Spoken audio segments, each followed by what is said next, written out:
പ്രധാനമന്ത്രി നരേന്ദ്രമോദി ഇന്ന് മണിപ്പൂർ സന്ദർശിക്കും. ചുരാചന്ദ്പൂരിലും ഇംഫാലിലുമായി വിവിധ പരിപാടികളിൽ പങ്കെടുക്കും. കലാപം തുടങ്ങിയ ശേഷമുള്ള മോദിയുടെ ആദ്യ സന്ദർശനമാണിത്. വിനയ രാജാണ് വിവരങ്ങളുമായി ചേരുന്നത്. വിനയ, ഇന്ന് പ്രധാനമന്ത്രി മണിപ്പൂരിൽ എത്തുകയാണ്. ചുരാചന്ദ്പൂരിലും ഇംഫാലിലും ഒക്കെയായി വിവിധ പരിപാടികളുണ്ട്. ഒപ്പം തന്നെ ചുരാചന്ദ്പൂരിനെ സംബന്ധിച്ച് കുക്കി മേൽക്കോയ്മയുള്ളൊരു മേഖലയാണ്. ഇംഫാലിലേക്ക് വരുമ്പോൾ അത് മെയ്തേയ്ക്ക് മേൽക്കോയ്മയുള്ളൊരു മേഖലയായി സാധാരണ നിലയിൽ കണക്കാക്കപ്പെടാറുണ്ട്. ഇവരെ അല്ലെങ്കിൽ ഈ ഒരു കുക്കി നേതാക്കളെയും മെയ്തേയ് നേതാക്കളെയും ഒക്കെ സന്ദർശിക്കും, അല്ലെങ്കിൽ അവരുമായി ഒരു ചർച്ച നടത്തും. ഇപ്പോൾ നിലവിൽ ഉയർന്നു വരുന്ന ആക്രമണങ്ങൾക്കൊക്കെ ഒരു തടയിടും. ഒപ്പം തന്നെ ഗവർണർ ഭരണത്തിന് ഒരു അറുതി വരുത്തി അവിടെ ഒരു സർക്കാർ രൂപീകരണത്തിലേക്കുള്ള നീക്കങ്ങളിലേക്ക് വരെ ചിലപ്പോൾ കടന്നേക്കുമെന്നുള്ള സൂചനകളൊക്കെയാണ് ലഭിക്കുന്നത്. എത്രത്തോളം വാസ്തവമുണ്ട്? എത്തരത്തിലാണ് ഇന്ന് പ്രധാനമന്ത്രിയുടെ മണിപ്പൂരിലെ കർമ്മ പരിപാടികൾ? കാളിദാസ്, കഴിഞ്ഞ 2 വർഷമായി മോദിയുടെ ഒരു സന്ദർശനത്തിന് വേണ്ടി തന്നെയാണ് ജനങ്ങളെല്ലാവരും കാത്തിരുന്നിട്ടുണ്ടായിരുന്നത്. 2023 മണിപ്പൂരിൽ വംശീയ കലാപം ആരംഭിച്ചത്. തുടർന്ന് ഇപ്പോൾ 2 വർഷം 4 മാസം പിന്നിട്ടു. ഇതുവരെയും മോദി മണിപ്പൂർ സന്ദർശിച്ചിട്ടില്ല എന്നത് വലിയ വിമർശനങ്ങൾക്ക് വഴിവെക്കുന്ന ഒരു സാഹചര്യം അടക്കമുണ്ടായിരുന്നു. ഇത്തരത്തിൽ ഈ 2 വർഷം പിന്നിട്ടതിന് ശേഷമാണ് നരേന്ദ്രമോദി ഇന്നിപ്പോൾ മണിപ്പൂർ സന്ദർശിക്കാൻ ഒരുങ്ങുന്നത്. ഈ വംശീയ കലാപം ആരംഭിച്ചതിന് ശേഷം തന്നെ മണിപ്പൂരിൽ നിരവധിയായിട്ടുള്ള ജീവനുകൾ നഷ്ടപ്പെടുന്ന ഒരു സാഹചര്യം ഉണ്ടായിരുന്നു. നിരവധി പേർക്ക് ഭവനരഹിതരാകുന്ന സാഹചര്യം അടക്കമുണ്ടായിരുന്നു. ഇത്തരത്തിൽ വലിയ രീതിയിലുള്ള പ്രതിഷേധങ്ങളും കലാപങ്ങളും മണിപ്പൂരിൽ അരങ്ങേറുമ്പോഴും മോദി മൗനം തുടരുന്ന ഒരു സാഹചര്യം, കൂടാതെ തന്നെ മണിപ്പൂരിൽ സന്ദർശനം നടത്താത്ത ഒരു സാഹചര്യം അടക്കമുണ്ടായിരുന്നു. അതെല്ലാം തന്നെ വലിയ രീതിയിലുള്ള വിമർശനങ്ങൾക്ക് സാക്ഷ്യം വഹിക്കുന്ന ഒരു സാഹചര്യം അടക്കമുണ്ടായിരുന്നു. പ്രതിപക്ഷം അടക്കം വലിയ രീതിയിലുള്ള ആരോപണങ്ങൾ ഉന്നയിക്കുന്നു. ലോക്സഭാ പ്രതിപക്ഷ നേതാവായിട്ടുള്ള രാഹുൽ ഗാന്ധി അടക്കമുള്ള പ്രതിപക്ഷ നേതാക്കൾ മണിപ്പൂരിൽ സന്ദർശനം നടത്തുന്ന ഒരു സാഹചര്യം അടക്കമുണ്ടായിരുന്നു. അപ്പോഴൊന്നും തന്നെ മോദി ഒരക്ഷരം മിണ്ടിയില്ല. മൗനം തുടരുകയായിരുന്നു ചെയ്തിട്ടുണ്ടായിരുന്നത്. മണിപ്പൂർ സന്ദർശിക്കാത്ത ഒരു സാഹചര്യം അടക്കമുണ്ടായിരുന്നു. നിലവിൽ ഇപ്പോൾ മോദി മണിപ്പൂർ സന്ദർശിക്കാൻ ഒരുങ്ങുകയാണ്. ഇന്ന് ഉച്ചയ്ക്ക് 12:15 മിസോറാമിൽ നിന്നും അദ്ദേഹം ഹെലികോപ്റ്റർ കയറുന്നത്. അതിനുശേഷം ചുരാചന്ദ്പൂരിലുള്ള ട്രെയിനിങ് സെന്ററിലാണ് അദ്ദേഹം ആദ്യം എത്തുക. പിന്നീട് അവിടെ നിന്നുമാണ് ചുരാചന്ദ്പൂരിലേക്ക് പോകുന്നത്. ചുരാചന്ദ്പൂരിലുള്ള കുക്കി വിഭാഗങ്ങളുമായി സംവദിക്കുന്നു, അവരുമായി സന്ദർശനം നടത്തുകയും മറ്റും ചെയ്യുന്നു. അതിനുശേഷം പീസ് ഗ്രൗണ്ടിലുള്ള പൊതുയോഗത്തിൽ പങ്കെടുക്കുന്നു. ഈ പൊതുയോഗത്തിലടക്കം തന്നെ അദ്ദേഹം എന്താണ് പറയുക എന്നതാണ് ഏറെ ആകാംക്ഷയോടെ കാത്തിരിക്കുന്ന ഒരു കാര്യം എന്ന് പറയുന്നത്. 2 വർഷം പിന്നിട്ട്, അല്ലെങ്കിൽ ഈ വംശീയ കലാപം ആരംഭിച്ച് നിരവധി ആളുകൾക്ക് മരണം സംഭവിക്കുന്ന ഒരു സാഹചര്യം ഉണ്ടായിരുന്നു. അതുകൊണ്ട് തന്നെ ഇവരോട് എന്താണ് മോദി പറയുക എന്നതാണ് ഏറെ ആകാംക്ഷയോടെ കാത്തിരിക്കുന്ന ഒരു കാര്യം എന്ന് പറയുന്നത്. അവിടെ പൊതുയോഗത്തിൽ പ്രസംഗിച്ച ശേഷം ഈ കുക്കി നേതാക്കളുമായി അടക്കം തന്നെ സംവദിക്കുമെന്നാണ്, അവരെല്ലാം തന്നെ കാണുമെന്നാണ് മനസ്സിലാക്കുന്നത്. ചുരാചന്ദ്പൂരിലെ സന്ദർശനത്തിന് ശേഷമായിരിക്കും അദ്ദേഹം ഇംഫാലിലേക്ക് പോവുക. ഇംഫാലിൽ മെയ്തേയ് വിഭാഗങ്ങളുമായി സംവദിക്കും. ഇംഫാലിൽ സംഘടിപ്പിക്കുന്ന പൊതുയോഗത്തിൽ അടക്കം തന്നെ പങ്കെടുക്കും. ഇത്തരത്തിൽ മണിപ്പൂരിൽ 2 പൊതുയോഗങ്ങളാണ് നിലവിൽ ഇപ്പോൾ നിശ്ചയിച്ചിരിക്കുന്നത്. ഒന്ന് ചുരാചന്ദ്പൂരിലും ഒന്ന് ഇംഫാലിലും. അതായത് കുക്കി മെയ്തേയ് വിഭാഗങ്ങളോട് അദ്ദേഹം സംവദിക്കുമെന്നാണ് മനസ്സിലാക്കുന്നത്. എന്തായിരിക്കും ഇനി മോദി പറയുക എന്നതാണ് ഏറെ ആകാംക്ഷയോടെ കാത്തിരിക്കുന്ന ഒരു വിഷയം എന്ന് പറയുന്നത്. കൂടാതെ തന്നെ ഈ വംശീയ കലാപം ആരംഭിച്ചത് മുതൽ തന്നെ വലിയ രീതിയിലുള്ള പ്രതിഷേധങ്ങൾ അരങ്ങേറുന്ന സാഹചര്യം അടക്കമുണ്ടായിരുന്നു. അതെല്ലാം തന്നെ പിന്നീട് ഈ ലോക്സഭാ തിരഞ്ഞെടുപ്പിലടക്കം തന്നെ BJP സർക്കാരിനെ ബാധിക്കുന്ന ഒരു നിലയിലേക്ക് അടക്കം തന്നെ പോകുന്ന ഒരു സാഹചര്യം ഉണ്ടായിരുന്നു. രാഷ്ട്രീയമായാണെങ്കിലും തന്നെ പ്രതിപക്ഷം ഇത് ആരോപണം ഉന്നയിച്ചു, അല്ലെങ്കിൽ വലിയ രീതിയിലുള്ള ആരോപണം BJP സർക്കാരിനെതിരെ ഉന്നയിക്കുന്ന സാഹചര്യം. പിന്നീട് ഈ ലോക്സഭാ തിരഞ്ഞെടുപ്പിലടക്കം തന്നെ മണിപ്പൂരിൽ 2 സീറ്റ് കോൺഗ്രസ് നേടിയെടുക്കുന്ന നിലയിലേക്ക് അടക്കം തന്നെ പോയിട്ടുണ്ടായിരുന്നു. ഇത്തരത്തിൽ വലിയ രീതിയിൽ മണിപ്പൂർ സംഘർഷം BJP സർക്കാരിനെ ബാധിച്ചു എന്ന് തന്നെ പറയാൻ അറിയാൻ സാധിക്കും. അതെല്ലാം തന്നെ തിരിച്ചു പിടിക്കേണ്ടത്, അല്ലെങ്കിൽ വരുന്ന തിരഞ്ഞെടുപ്പുകളിലെല്ലാം തന്നെ ഇനി മണിപ്പൂരിലെ സീറ്റുകൾ തിരിച്ചു പിടിക്കേണ്ടത് BJP സർക്കാരിന്റെ അത്യാവശ്യമായിട്ടുള്ള ഒരു കാര്യം തന്നെയാണ്. അതെല്ലാം തന്നെ ഇന്ന് നടക്കുന്ന ഈ പൊതുയോഗത്തിലും മെയ്തൈ കുക്കി വിഭാഗ നേതാക്കളുമായി നടക്കുന്ന ചർച്ചയിലടക്കം തന്നെ ചർച്ചയാകുമെന്നാണ് പ്രധാനമായും മനസ്സിലാക്കുന്നത്. നിലവിൽ ഇപ്പോൾ രാഷ്ട്രപതി ഭരണത്തിലാണ് മണിപ്പൂർ ഉള്ളത്. അത് സാധാരണ അല്ലെങ്കിൽ സർക്കാരിന്റെ ഒരു ഭരണത്തിലേക്ക് കൊണ്ടുവരണം എന്ന കാര്യത്തിലടക്കം തന്നെ ഇന്നൊരു തീരുമാനം ഉണ്ടാകുമെന്നാണ് പ്രധാനമായും മനസ്സിലാക്കുന്നത്. ഈ പ്രതിപക്ഷം ഉന്നയിച്ചിട്ടുണ്ടായിരുന്ന പ്രധാനപ്പെട്ട കാര്യം എന്ന് പറയുന്നത് മോദിയുടെ മൗനം തന്നെയായിരുന്നു. മറ്റു രാജ്യങ്ങളിലെ പ്രശ്നങ്ങൾ പരിഹരിക്കാൻ മോദി ഇത്രത്തോളം താല്പര്യം കാണിക്കുന്നു, സ്വന്തം രാജ്യത്തുള്ള പ്രശ്നങ്ങൾക്ക് പരിഹാരം കാണുന്നില്ല, സ്വന്തം രാജ്യത്തെ ജനങ്ങൾ കൊന്നൊടുങ്ങുന്നു, ചത്തൊടുങ്ങുന്നു. കൂടാതെ തന്നെ അവർ സ്വന്തം വീട് ഉപേക്ഷിച്ച് മറ്റു രാജ്യങ്ങളിൽ മറ്റു സംസ്ഥാനങ്ങളിലേക്ക് അടക്കം തന്നെ പോകുന്ന ഒരു സാഹചര്യം അടക്കമുണ്ടായിരുന്നു. ഈ നിരവധി പേർ നിലവിൽ ഇപ്പോഴും ക്യാമ്പുകളിൽ തന്നെ തുടരുകയാണ്. ആ സമയത്തൊന്നും തന്നെ മോദി മണിപ്പൂർ സന്ദർശിക്കാൻ അല്ലെങ്കിൽ മണിപ്പൂർ സന്ദർശിക്കാത്തതും അവിടുത്തെ ജനങ്ങളോട് സംവദിക്കാത്തതും ഈ മെയ്തൈ കുക്കി വിഭാഗങ്ങൾക്കിടയിലുള്ള പ്രശ്നങ്ങൾ പരിഹരിക്കാൻ മുൻകൈ എടുക്കാത്തതടക്കം തന്നെ വലിയ രീതിയിലുള്ള വിമർശനങ്ങൾക്ക് സാക്ഷ്യം വഹിക്കുന്ന ഒരു സാഹചര്യം അടക്കമുണ്ടായിരുന്നു. ഇത്തരത്തിൽ ഈ 2 വർഷത്തോളം ഈ 2023 ഈ കലാപം ആരംഭിച്ചത്. ഈ 2023 മുതൽ തന്നെ വലിയ രീതിയിലുള്ള വിമർശനങ്ങൾ മോദിക്കെതിരെ ഉയർന്ന സാഹചര്യം അടക്കമുണ്ടായിരുന്നു. ഈ ഒരു സാഹചര്യത്തിലാണ് ഇപ്പോൾ മോദി മണിപ്പൂർ സന്ദർശിക്കാൻ തീരുമാനിക്കുന്നത്. കൂടാതെ തന്നെ അല്ലെങ്കിൽ നിലവിൽ ഇപ്പോൾ മണിപ്പൂരിനെ സംബന്ധിച്ച് നോക്കുകയാണെങ്കിൽ വലിയ രീതിയിലുള്ള കലാപങ്ങളും ഒന്നും തന്നെ ഇല്ലാത്ത ഒരു സാഹചര്യമാണ്. കൂടാതെ തന്നെ ഈ മെയ്തൈ വിഭാഗങ്ങൾക്കിടയിലുള്ള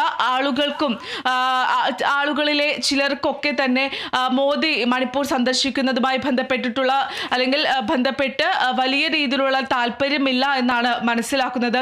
മോദിയുടെ സന്ദർശനത്തോടനുബന്ധിച്ച് സംസ്ഥാനത്ത് വലിയ രീതിയിലുള്ള സുരക്ഷാ ക്രമീകരണങ്ങളടക്കം സജ്ജമാക്കുന്ന ഒരു സാഹചര്യം അടക്കമുണ്ടായിരുന്നു. എന്നിരുന്നാൽ പോലും കഴിഞ്ഞ ദിവസം ചുരാചന്ദ്പൂരിൽ ഒരു പോലീസും ആളുകളും തമ്മിൽ സംഘർഷമുണ്ടാകുന്ന ഒരു സാഹചര്യത്തിലേക്ക് കടന്നിരുന്നു. തോരണങ്ങൾ അടക്കം തന്നെ നശിപ്പിക്കുന്ന ഒരു സാഹചര്യത്തിലേക്ക് അടക്കം തന്നെ കടന്നിരുന്നു. ഇതെല്ലാം തന്നെ അവരുടെ ഒരു പ്രതിഷേധമായി തന്നെയാണ് നമുക്കും കാണാൻ സാധിക്കുന്നത്. കാരണം ഈ 2 വർഷത്തിന് ശേഷം മോദി സന്ദർശിക്കുക എന്ന് പറയുന്നത് തന്നെ അതിനു മുൻപുള്ള ആളുകളെ സംബന്ധിച്ച് നോക്കുകയാണെങ്കിലും അവിടെ ഈ പ്രശ്നങ്ങൾ ഉണ്ടാകുന്ന സമയത്ത് തങ്ങൾക്കൊരു പ്രധാനമന്ത്രിയുണ്ട്, തങ്ങളുടെ പ്രധാനമന്ത്രി തങ്ങളുടെ വിഷയങ്ങളിൽ പ്രതികരിക്കുന്നില്ല, തങ്ങളെ കാണാൻ വരുന്നില്ല എന്നൊരു ആശങ്ക അവർക്കും ഉണ്ടായിരുന്നു. ഈ മെയ്തൈ കുക്കി വിഭാഗങ്ങളിലുള്ള ആളുകൾക്കടക്കമുണ്ടായിരുന്നു. അവരെ സംബന്ധിച്ച് നോക്കുകയാണെങ്കിൽ പ്രധാനമന്ത്രി ഇന്ന് സന്ദർശിക്കുകയാണെങ്കിലും അവർക്ക് ചെറിയ രീതിയിലുള്ള അമർഷമടക്കമുണ്ട് എന്നാണ് മനസ്സിലാക്കുന്നത്. ഇനി ഏറെ പ്രതീക്ഷയോടെ കാത്തിരിക്കുന്നത്, അല്ലെങ്കിൽ ഇനി മോദി എന്താണ് ഇനി മണിപ്പൂരിലെ ജനങ്ങളോട് സംസാരിക്കുക, പൊതുയോഗത്തിൽ സംസാരിക്കുക എന്നതാണ് ഏറ്റവും പ്രധാനപ്പെട്ട കാര്യം. കൂടാതെ തന്നെ 7000 കോടി രൂപയുടെ വികസന പദ്ധതികളടക്കം തന്നെ മോദി ഇന്ന് പ്രഖ്യാപിക്കുമെന്നാണ് മനസ്സിലാക്കുന്നത്. പിന്നെ അതുതന്നെയാണ് ഈ വികസനം ലക്ഷ്യമിട്ടുകൊണ്ടുള്ള വികസനമാണ് ലക്ഷ്യം എന്നുള്ളതും കൂടിയാണ് പ്രധാനമന്ത്രി പറഞ്ഞത്. അതായത് മണിപ്പൂരിനെ സംബന്ധിച്ച് 7300 കോടി രൂപ, അല്ലെങ്കിൽ ആ ഒരു സംസ്ഥാനത്തെ സംബന്ധിച്ച് 7300 കോടി രൂപയുടെ ഒരു വികസനം അവിടെ നടക്കുന്നു എന്നുള്ളത് ഈ തരത്തിലുള്ള കലാപങ്ങൾക്കൊക്കെ അവസാനം കുറിക്കുന്ന തരത്തിലൊരു നീക്കമല്ലേ? അല്ലെങ്കിൽ ഇന്നിപ്പോൾ ആ ഒരു ഉദ്ഘാടനം പോലും ഇപ്പോൾ ഇത്തരത്തിൽ ഇനി അങ്ങോട്ട് മണിപ്പൂരിൽ ഇപ്പോൾ നിലവിൽ യാതൊരു പ്രശ്നവുമില്ല, മണിപ്പൂർ വികസനത്തിന്റെ പാതയിലേക്ക് കടന്നിരിക്കുന്നു എന്നുള്ളതും കൂടിയാണ് ആ ഉദ്ഘാടനത്തിലൂടെ പ്രധാനമന്ത്രി നരേന്ദ്രമോദി ലോകത്തോട് പറയാൻ ഉദ്ദേശിക്കുന്നത് എന്നുള്ളതും കൂടിയാണ് നമുക്ക് ഈ ഒരു ഇപ്പോഴത്തെ നീക്കങ്ങളിൽ നിന്ന് നമുക്ക് എന്തായാലും മനസ്സിലാക്കാൻ സാധിക്കുന്നത്. എന്തായാലും മണിപ്പൂരിനെ സംബന്ധിച്ച് മണിപ്പൂരിന്റെ ചരിത്രം എടുത്തു നോക്കിയാൽ തന്നെ 1972 സംസ്ഥാനം രൂപീകൃതമായത് മുതൽ ഉള്ള ഒരു വംശഹത്യയാണ്. കഴിഞ്ഞ 2 വർഷം കൊണ്ടാണ് അത് ഒരു രൂക്ഷാവസ്ഥയിലേക്ക് എത്തുന്നത്. എന്തായാലും ഇന്ന് അവിടെ ഉദ്ഘാടനം ചെയ്യാൻ പോകുന്ന നിരവധി പദ്ധതികളുണ്ട്. അതിൽ സംസ്ഥാനത്തിന്റെ പോലീസ് ഹെഡ്ക്വാർട്ടേഴ്സ് അടക്കം വരും. മറ്റെന്തൊക്കെയാണ് ഇപ്പോൾ നമുക്ക് ലഭിച്ച വിവരങ്ങൾ അനുസരിച്ച് മോദി ഇന്ന് അവിടെ ഉദ്ഘാടനം ചെയ്യാൻ പോകുന്നത്? പ്രധാനമായും ഇത്തരത്തിലുള്ള ഉദ്ഘാടനങ്ങളാണ്, ഇത്തരത്തിലുള്ള വികസനങ്ങളുടെ തുടക്കമാണ് ഇന്നിപ്പോൾ പ്രധാനമന്ത്രി നരേന്ദ്രമോദി തുടക്കമിടാൻ പോകുന്നത് ഇന്ന് മണിപ്പൂരിൽ, അല്ലേ? തീർച്ചയായും ഈ വികസന പദ്ധതികൾ മണിപ്പൂരിലേക്ക് കൊണ്ടുവരുന്നതിന് മറ്റൊരു ഉദ്ദേശം കൂടിയുണ്ട്. കാരണം നേരത്തെ നമ്മൾ സൂചിപ്പിച്ചതുപോലെ തന്നെ 2 വർഷം 4 മാസം പിന്നിട്ടു മോദിക്കൊന്ന് മണിപ്പൂർ സന്ദർശിക്കാൻ. അവിടുത്തെ ജനങ്ങൾക്ക് സ്വാഭാവികമായിട്ടും മോദിയോട് അമർഷമുണ്ടാകും, ദേഷ്യമുണ്ടാകും. ഇതെല്ലാം തന്നെ പരിഹരിക്കണമെങ്കിൽ അല്ലെങ്കിൽ കൂടാതെ തന്നെ ഈ കഴിഞ്ഞ ലോക്സഭാ തെരഞ്ഞെടുപ്പിൽ മണിപ്പൂരിലെ 2 സീറ്റുകൾ BJP സർക്കാരിന് നഷ്ടപ്പെടുന്ന ഒരു സാഹചര്യം അടക്കമുണ്ടായിരുന്നു. ഇതെല്ലാം തന്നെ തിരിച്ച് തങ്ങൾക്ക് കൊണ്ടുവരണമെങ്കിൽ എന്തെങ്കിലും മണിപ്പൂരിന് ചെയ്തേ മതിയാകും. ആ രീതിയിലും നമുക്കിതിനെ പറയാൻ സാധിക്കും. കാരണം മണിപ്പൂരിൽ ഇത്രയും കാലമായി അല്ലെങ്കിൽ ഇത്രയും കാലമായി ഒരു തരത്തിലുമുള്ള വികസനവും കൊണ്ടുവരാൻ കൂട്ടാകാതിരുന്ന BJP ആണ് നിലവിൽ ഇപ്പോൾ ഈ വികസന പദ്ധതികൾ പ്രഖ്യാപിക്കുന്നത്. ചുരാചന്ദ്പൂരിൽ മാത്രമായി 7300 കോടി രൂപയുടെ വികസന പദ്ധതികളാണ് കൊണ്ടുവരുന്നത്. ഈ വികസന പദ്ധതികളെ കുറിച്ച് ഏതെല്ലാം രീതിയിലുള്ള അല്ലെങ്കിൽ ഏതെല്ലാം വികസന പദ്ധതികളാണ് കൊണ്ടുവരുന്നത് എന്നതിനെ കുറിച്ച് കൃത്യമായിട്ടുള്ള അറിവ് ലഭിച്ചിട്ടില്ല. കൂടാതെ തന്നെ ഇംഫാലിൽ 1200 കോടി രൂപയുടെ വികസന പദ്ധതികളാണ് കൊണ്ടുവരുന്നത്. 2 വിഭാഗങ്ങൾ, അതായത് മെയ്തേ, കുക്കി വിഭാഗങ്ങൾ, ഇരു വിഭാഗങ്ങൾക്കുമായി വികസന പദ്ധതികൾ കൊണ്ടുവരുന്നു. അവരെ അല്ലെങ്കിൽ അവർക്ക് തന്നോടുള്ള ഒരു അമർഷം കുറയ്ക്കുക എന്നൊരു ലക്ഷ്യം കൂടി മോദി ഇതിലൂടെ ലക്ഷ്യം വെക്കുന്നുണ്ട് എന്ന് തന്നെ നമുക്ക് മനസ്സിലാക്കാൻ സാധിക്കും. കാരണം അവരെ സംബന്ധിച്ച് നോക്കുകയാണെങ്കിലും ഈ 2 വർഷം പിന്നിടുമ്പോഴാണ് സന്ദർശിക്കുന്നത്. അതുകൊണ്ട് തന്നെ എന്തിനാണ് ഈ ഒരു സന്ദർശനം എന്ന് ചോദിക്കുന്ന നിരവധി ആളുകളുണ്ട്. നിരവധി സംഘടനകൾ മോദിയുടെ സന്ദർശനത്തിനെ ബഹിഷ്കരിക്കുന്ന ഒരു സാഹചര്യം അടക്കമുണ്ടായിരുന്നു. ഈ വലിയ രീതിയിലുള്ള ഈ സംസ്ഥാനത്ത് പ്രതിഷേധങ്ങൾ നടത്താനടക്കം തന്നെ തീരുമാനിക്കുന്ന ഒരു സാഹചര്യം അടക്കമുണ്ടായിരുന്നു. സ്വാഭാവികമായിട്ടും ഈ ഇരു വിഭാഗങ്ങളിലും ആയി നിരവധി ആളുകൾ കഴിഞ്ഞ 2 വർഷത്തിനിടെ തന്നെ കൊന്നൊടുക്കുന്ന പരസ്പരം കൊന്നൊടുക്കുന്ന സാഹചര്യം അടക്കമുണ്ടായിരുന്നു. നിരവധി ആളുകൾക്ക് ജീവൻ നഷ്ടമാകുന്ന ഒരു സാഹചര്യം ഉണ്ടായിരുന്നു. ഈ ജീവനൊന്നും തന്നെ പകരമാവില്ല എങ്കിൽ പോലും ഈ ഒരു വികസന പദ്ധതികൾ കൊണ്ടുവരുമ്പോൾ താൽക്കാലികമായി ഒരു ആശ്വാസം എന്നൊരു രീതിയിലേക്കും ഈ വികസന പദ്ധതികൾ കൊണ്ടുവരുന്നതിലൂടെ ഈ BJP സർക്കാർ ലക്ഷ്യം വെക്കുന്നുണ്ട് എന്ന് നമുക്ക് പറയാൻ സാധിക്കും. അത്തരത്തിലുള്ള വികസന പദ്ധതികൾ തന്നെയാണ് പ്രധാനമായും കൊണ്ടുവരുന്നത്. 2 വിഭാഗങ്ങളിലുമായി വികസന പദ്ധതികൾ കൊണ്ടുവരുന്നുണ്ട്. എന്തായാലും ആ വികസന പദ്ധതികളുടെ കാര്യത്തിൽ ഏതെല്ലാം വികസന പദ്ധതികളാണ് കൊണ്ടുവരുന്നത് എന്ന കാര്യത്തിൽ കൃത്യമായിട്ടുള്ള ഒരു അല്ലെങ്കിൽ കൃത്യമായി നമുക്ക് അറിയാൻ സാധിക്കില്ല. ഇനി പൊതുയോഗങ്ങളിൽ സംസാരിക്കുന്ന ഘട്ടത്തിലായിരിക്കും ഏതെല്ലാം വികസന പദ്ധതികളാണ് ഇരു വിഭാഗങ്ങളിലുമായി മോദി കൊണ്ടുവരുന്നത്. 7300 കോടി രൂപയുടെയും 1200 കോടി രൂപയുടെയും വികസന പദ്ധതികൾ കൊണ്ടുവരുന്നു. അത് ഏതെല്ലാം വികസന പദ്ധതികളാണ്, അത് ജനങ്ങൾക്ക് ഏതെല്ലാം രീതിയിൽ പ്രയോജനപ്പെടുത്താൻ സാധിക്കുമെന്ന കാര്യങ്ങൾ അടക്കം അറിയണമെങ്കിൽ മോദി ഈ പൊതുയോഗത്തിൽ സംസാരിക്കുന്നത് തന്നെയായിരിക്കും. അല്ലെങ്കിൽ മോദി ഈ പൊതുയോഗത്തിൽ സംസാരിക്കുന്നത് എന്താണ് എന്നൊരു ആകാംക്ഷയുണ്ട്. ഈ വികസന പദ്ധതികൾ എന്താണ് എന്ന് അറിയാനുള്ള ഒരു ആകാംക്ഷ തന്നെയാണ് നിലവിൽ ഇപ്പോഴും ഉള്ളത്. ശരി, കലാപത്തിന് ശേഷം പ്രധാനമന്ത്രി ആദ്യമായി മണിപ്പൂരിലേക്ക് എത്തുകയാണ് എന്നുള്ള തരത്തിലും ഒരു വാദം ഉയരുന്നു. അല്ലെങ്കിൽ ഈ ഒരു 7300 കോടി രൂപയുടെ ഈ ഒരു വികസന പദ്ധതി ഈ ഒരു കലാപത്തിന് ശേഷം അവിടുത്തെ ജനങ്ങളെ പ്രീതിപ്പെടുത്താനായി BJP സർക്കാർ കൊണ്ടുവരുന്നു എന്നുള്ള തരത്തിലും ഒരു ഭാഗത്ത് വാദമുയരുന്നു.